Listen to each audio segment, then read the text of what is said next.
Melanjutkan episode sebelumnya, Yang Yohan dan Long Hao Chen datang ke kota. Yang Yohan berkata dengan tenang kepada Long Hao Chen, "Aku telah mendengar tentangmu dari Seng Yu. Meskipun kami awalnya memiliki harapan besar terhadapmu, kamu memberi kami kejutan menyenangkan yang berada di luar imajinasi kami. Menjadi pasukan pemburu iblis termuda yang pernah ada, kamu bahkan lebih luar biasa daripada ayahmu pada masa itu. Selain itu, kamu bahkan sudah mencapai langkah ke-7 sebelum mencapai usia 18 tahun. Mendengar pujian ini, wajah Long Hao Chen sedikit memerah. "Kakek Yang, jangan melebih-lebihkan. Ini pertama kalinya aku datang ke kuil kesatria kami. Aku ingin tahu apa yang kamu rencanakan untukku selanjutnya." Di depannya, Yang Yohan memiliki senyuman di wajahnya. Kemudian dia berkata, "Apakah kamu berpikir kami akan menyembunyikanmu di tempat yang sangat rahasia, agar iblis tidak menemukanmu?" Mendengar itu, Long Hao Chen terkejut, tetapi tanpa sadar dia mengangguk pada kata-katanya. Di depan, Yang Yohan menggelengkan kepalanya, kemudian dia kembali berkata, "Tidak, kamu salah. Kami telah memutuskan untuk membimbingmu, dan medan perang adalah tempat terbaik untuk menjadi kesatria." Long Hao Chen sangat terkejut. Ini adalah pertama kalinya dia mendengar berita seperti itu dari aliansi. "Kakek Yang, apakah Anda mengizinkanku untuk pergi ke medan perang? Itu sangat bagus. Kapan aku bisa pergi? Apakah aku bisa pergi sekarang?" Mendengar pertanyaan ini, Yang Yohan tertawa sendiri, kemudian dia berkata, "Kamu sangat bersemangat. Kamu pasti akan pergi ke medan perang, tetapi itu tidak sekarang. Han Yu dan kamu harus memenuhi 2 syarat terlebih dahulu sebelum pergi ke dalam pertempuran." Di depan, Long Hao Chen bertanya tanpa ragu-ragu, "Kakek Yang, beritahu kami apa 2 syarat ini?" Kemudian Yang Yohan kembali menjawab, "Syaratnya sederhana. Pertama, aku akan memberikan beberapa teknik untuk kalian pelajari. Dan yang kedua, kalian harus menjadi kesatria Mithril." Mendengar itu, Long Hao Chen menjadi sangat gembira dengan berita ini. Kemudian dia berkata, "Tidak masalah, itu tidak masalah. Aku akan berusaha sekuat tenaga untuk melatih teknik ini, untuk mendapatkan hak melangkah ke medan perang secepat mungkin." Di depan, Yang Yohan kembali tersenyum. "Tampaknya kamu bahkan tidak menganggap sulit ujian kesatria Mithril di matamu." Mendengar itu, Long Hao Chen menggaruk kepalanya karena malu, lalu dia menjawab, "Aku percaya bahwa aku pasti bisa melewatinya." Sedangkan di sisi lain, Han Yu memiliki wajah sedih.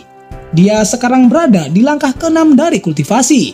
Tetapi untuk mengikuti ujian kesatria Mithril, itu harus berada pada langkah ke-7. Dengan kekuatan Long Hao Chen saat ini, lulus ujian bukanlah masalah, tetapi baginya itu sangatlah sulit.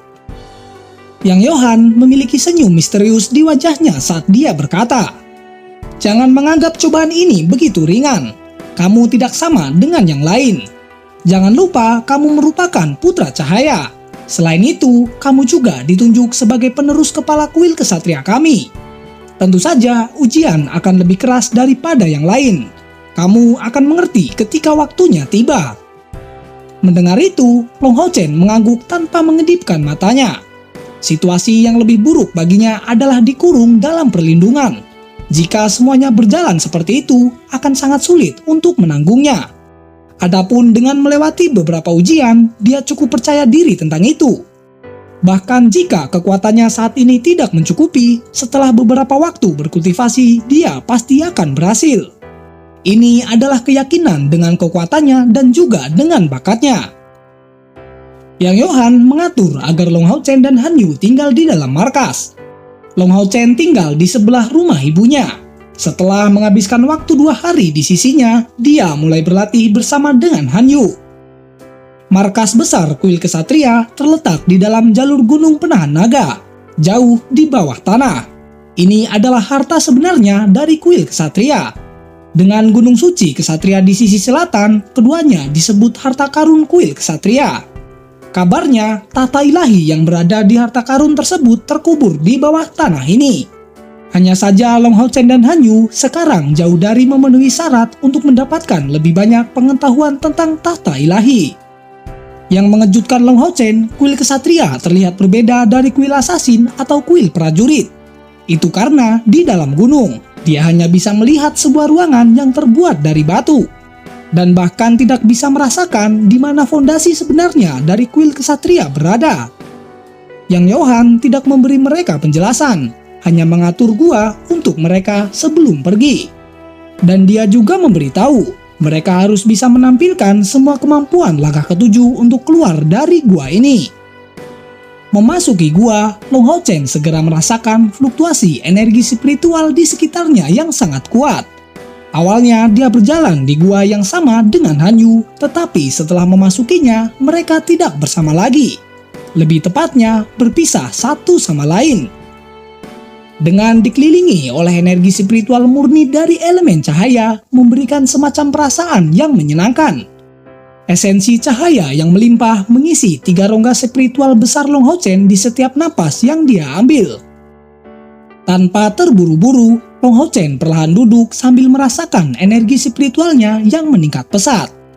Sejak hari mereka kembali dari provinsi Andromalius, dia tidak memiliki satu momen pun untuk ketenangan. Beberapa pergolakan emosional mengikuti setelah dia kembali ke dalam kota eksorsis. Bahkan ketenangan yang dibawa oleh siput matahari dan bulan itu masih tidak efektif. Tetapi siput matahari dan bulan telah memberinya pemahaman tentang bagaimana mencapai keadaan ketenangan ini.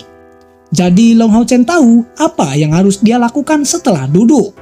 Dia perlu membuang semua pikirannya yang mengganggu, sampai tidak ada satupun yang tersisa.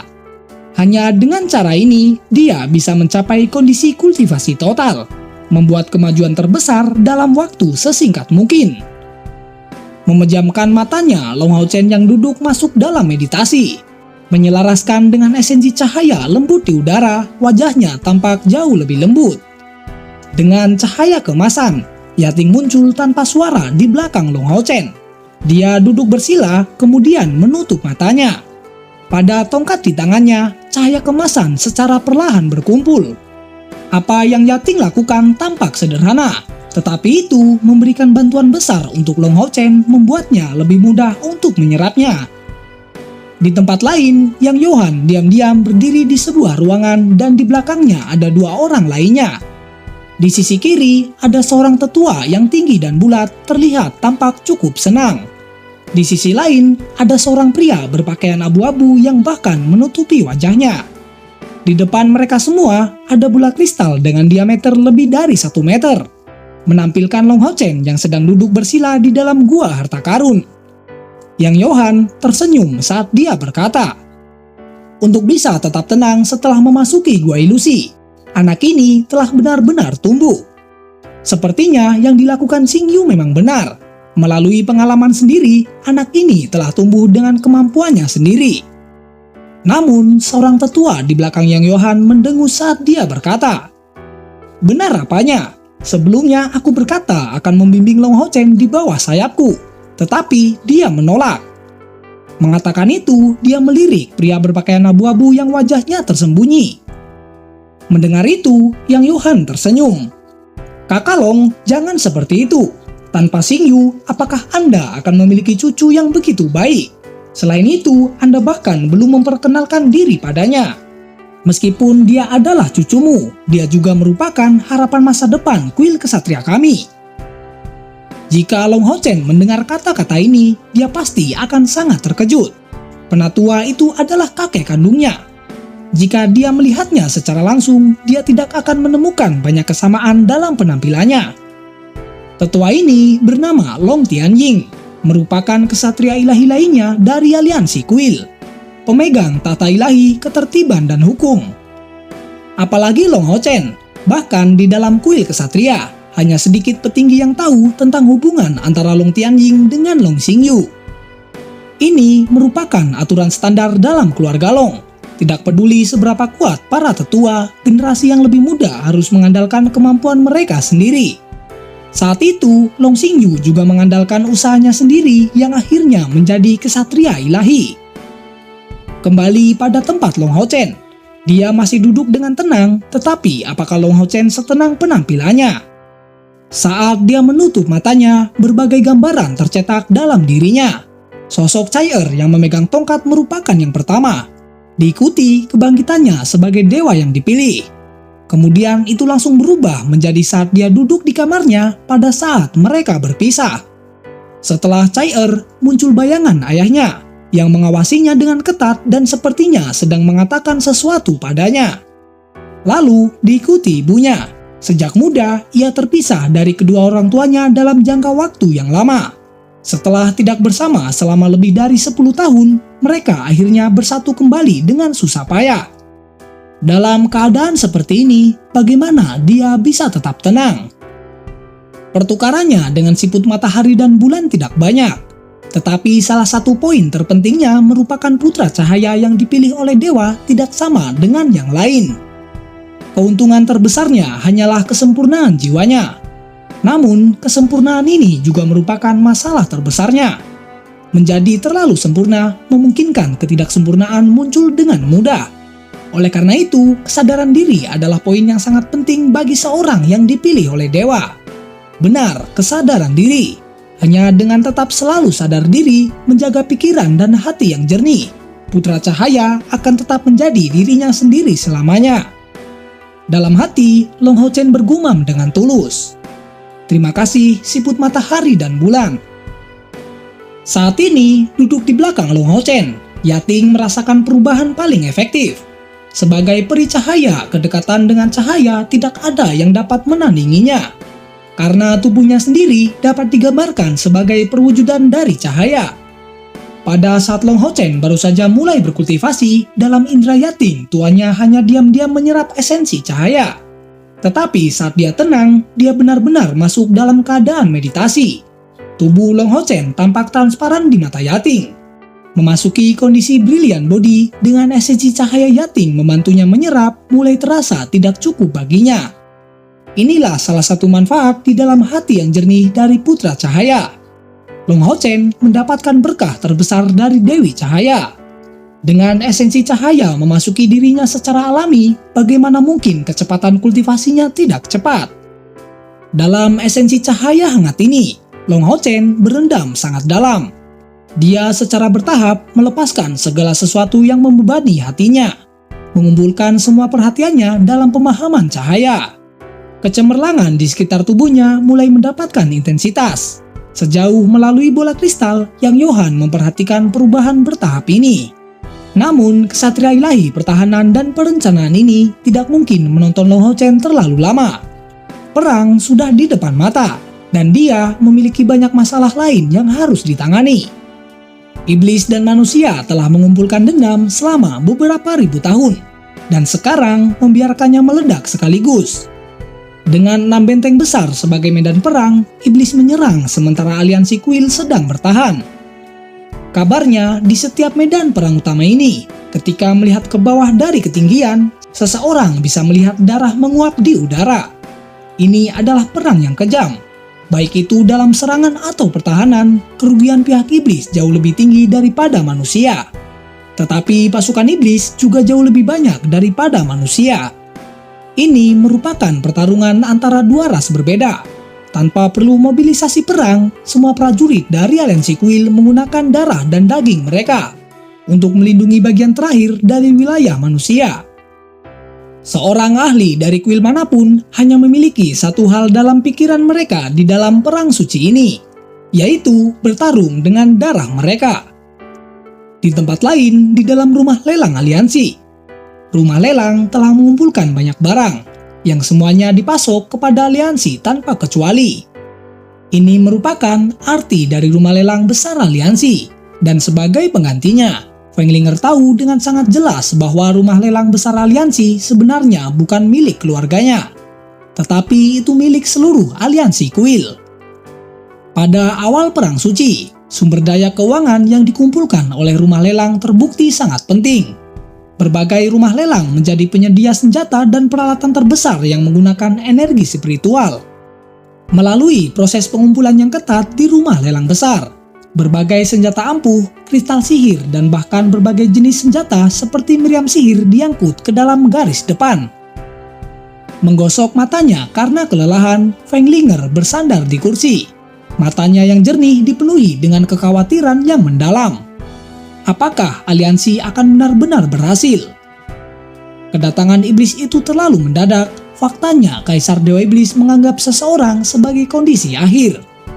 Memikirkan hal ini, untuk beberapa alasan Fenglinger merasa hatinya sendiri menegang.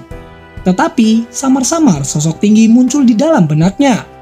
Dengan kepala botak dan senyum yang lugas, hal yang paling tak terlupakan adalah rasa kepuasan yang tak terlihat yang dia miliki ketika dia menatapnya. Apakah dia masih hidup? Dengan sedikit menggigil, Fenglinger tanpa sadar mengencangkan tangannya yang cantik. Tepat pada saat ini, suara ketukan pintu bisa terdengar. "Nona Linger, ada surat untukmu." Seorang anggota staf membuka pintu dan meletakkan surat di mejanya sebelum pergi dengan hormat. Fenglinger tanpa sadar mengambil surat tersebut dan pada saat menemukan kata-kata itu, dia bangkit dengan semangat. Di depan surat terlihat sebuah kata yang tidak asing. "Untuk kekasihku, bunga kecil yang murni."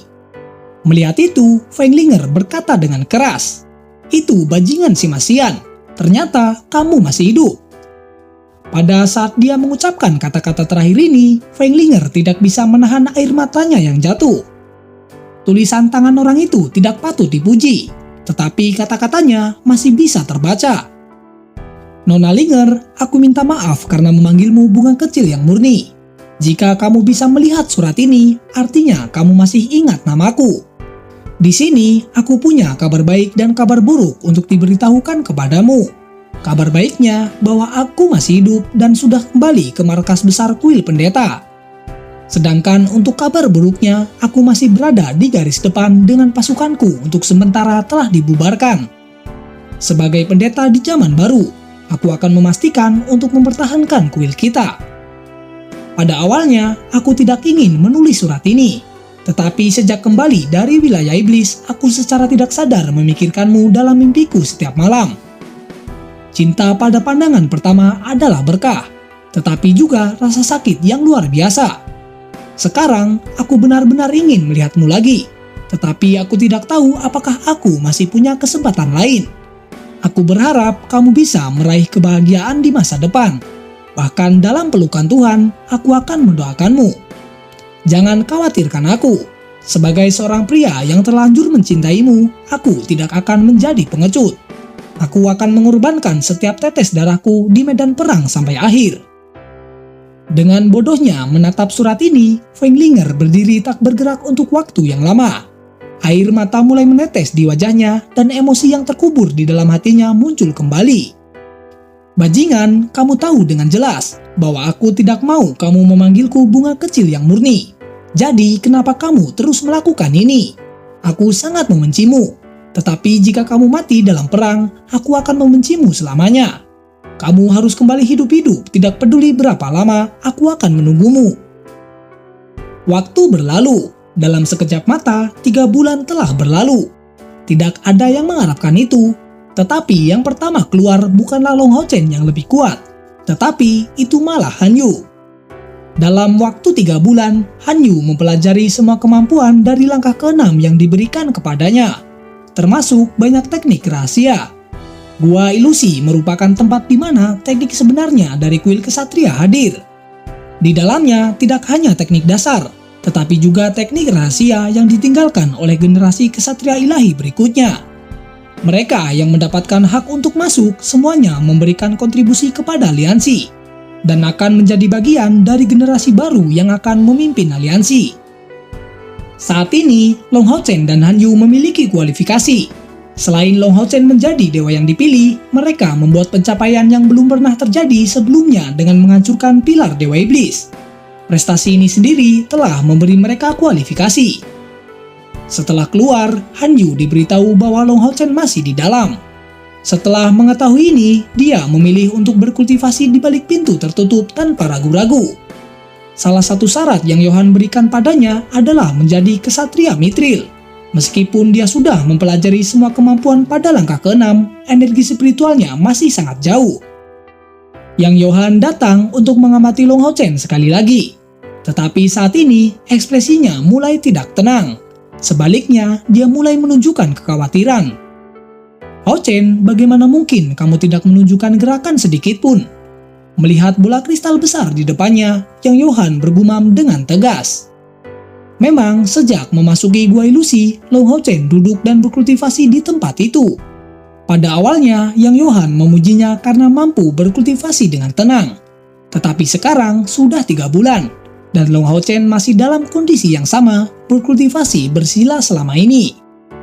Tubuhnya mengeluarkan riak emas samar, dan seluruh tubuhnya memiliki perasaan transparan dari penggunaan Brilliant Body. Pada setiap napas yang dia ambil, tubuhnya memancarkan cahaya keemasan yang berkedip-kedip. Tanpa ragu, dia tidak menghadapi masalah. Tetapi, bukankah meditasi ini sudah terlalu lama? Yang Yohan yang pengalamannya berkultivasi sangat banyak memahami bahwa Long Hao Chen sekarang dalam keadaan meditasi yang mendalam. Tetapi itu tidak pernah ada untuk satu sesi meditasi mendalam yang berlangsung begitu lama. Meditasi mendalam umumnya terjadi pada ahli di langkah ke-8 atau lebih. Untuk Long Hao Chen yang merupakan dewa yang dipilih, Yang Yohan tidak merasa luar biasa bahwa dia dapat melakukan meditasi mendalam pada langkah ke-7 kultivasi. Tetapi secara umum, meditasi mendalam umumnya akan berakhir setelah sekitar 1 bulan. Sangat jarang yang berlangsung lebih lama dari itu. Yang Yohan sama sekali tidak menyangka bahwa 3 bulan itu untuk sesi meditasi mendalam Long Hao Chen ini hanyalah permulaan. Waktu terus berlalu, hari demi hari telah dilewati. Baik manusia atau iblis memiliki batasan tenaga mereka. Setelah serangan panik beberapa bulan pertama, serangan iblis secara bertahap melambat. Kaisar Dewa Iblis memberikan 2 permintaan kepada aliansi. Dia menuntut untuk menyerahkan Long Hao Chen. Dan itu hanya dijawab dengan penolakan. Adapun dengan Long Hao Chen, dia tampak seolah-olah menghilang, tidak muncul dari awal sampai akhir. Pertarungan masih berlangsung. Kedua belah pihak menunjukkan kekuatan mereka sedikit demi sedikit. 1 tahun setelah dimulainya Perang Suci, total populasi aliansi kuil turun 1/10, sedangkan jumlah iblis menurun hingga 20%. Kemunduran itu cukup besar bagi kedua belah pihak. Dan seluruh benua bisa dikatakan berada dalam kekacauan total karena Perang Suci ini. Di dalam tenda, di tengah-tengah pasukan Kaisar Dewa Iblis, Feng Shui saat ini sedang duduk tegak di singgasananya. Seluruh tenda sebenarnya tanpa pasukan iblis benar-benar kosong. Hanya 1 orang yang duduk di dalam, dan itu adalah Dewa Iblis Bulan Agares. Dia berkata dengan tenang, "Yang mulia, jika ini terus berlanjut, kami tidak tahu sampai kapan kami akan bertahan." Agares mulai menunjukkan kekhawatiran di wajahnya. Di depannya, Feng Shui bertanya dengan tenang, "Menurutmu, apa yang harus kita lakukan?" Mendengar itu, Agares mengeluarkan senyum dingin di wajahnya, lalu dia menjawab, "Pertarungan yang menentukan melawan manusia. Mereka tidak mungkin menghentikan serangan penuh gabungan dari kami bertiga. Selama kita menghancurkan salah satu benteng manusia, pasukan kita akan mampu menyerang mereka secara menyeluruh. Pertarungan lainnya pasti akan terpengaruh oleh itu. Dan pada saat itu, semua manusia pasti akan mati. Kita akan menguasai seluruh benua." Mendengar itu, Kaisar Dewa Iblis Feng Shui menggelengkan kepalanya. Kemudian dia berkata, "Jika aku ingin memusnahkan manusia, aku tidak akan menunggu sampai sekarang." Mendengar itu, Agares tampak bingung. Jelas dia tidak mengerti dengan maksud dari perkataan ini. Kemudian Feng Shui perlahan berdiri. Dengan kedua tangannya di belakang punggungnya, dia berkata, "Sebenarnya, jika kita tidak memberi manusia waktu, mereka akan punah sejak lama. Mungkin kita tidak memiliki kemampuan untuk memusnahkan manusia pada saat kita turun di dunia ini. Tetapi dengan berlalunya waktu, mulai dari generasi kedua Kaisar Dewa Iblis, sebagian besar benua telah dikendalikan oleh kita. Tetapi Kaisar Dewa Iblis kedua tidak memilih untuk memusnahkan manusia. Apakah kamu tahu mengapa demikian?" Tentu saja apa yang dikatakan Feng Shui adalah rahasia. Mendengar itu, Agares menjadi tercengang. "Yang mulia, aku benar-benar tidak tahu." Mengatakan ini, Agares berdiri dengan tergesa-gesa membungkuk dengan hormat di depan Kaisar Dewa Iblis Feng Shui. Kemudian, Feng Shui berjalan ke depan kembali berkata dengan tenang, "Aku akan mengatakannya kepadamu. Kita tidak dapat memusnahkan umat manusia, karena jika kita kehilangan mereka, iblis juga pasti akan hancur. Datang ke dunia ini, kami mengandalkan wabah untuk menciptakan ras iblis. Pada awalnya, sebenarnya hanya ada 72 iblis. Bakat bawaan kita memiliki cacat yang sangat besar dan itu adalah diri kita sendiri. Kamu tahu dengan jelas dari mana kami berasal dan juga bagaimana kami datang ke dunia ini. Meskipun kita bisa mewarisi kekuatan kita, tidak ada lagi yang bisa kita ciptakan. Jika kita memusnahkan semua manusia atau menjadikan mereka semua sebagai perbudakan, tidak lama manusia pasti akan punah dari benua ini. Dan setelah ini, semua ras akan mengalami nasib yang sama. Pada akhirnya, hanya kami, iblis yang tersisa. Tetapi bagaimana kita bisa bertahan hidup hanya dengan diri kita sendiri? Jika hanya kita yang tersisa, tidak akan ada musuh yang tersisa untuk ditemukan. Dan kita hanya bisa menghancurkan diri kita sendiri. Dan pada akhirnya, kami 72 bersaudara tidak akan punya pilihan selain kembali melalui 72 pilar Dewa Iblis. Karena dunia ini akan menjadi penuh dengan tanah tandus. Seperti dunia yang dulu kami tinggali hancur total." Agares dengan tenang mengangguk.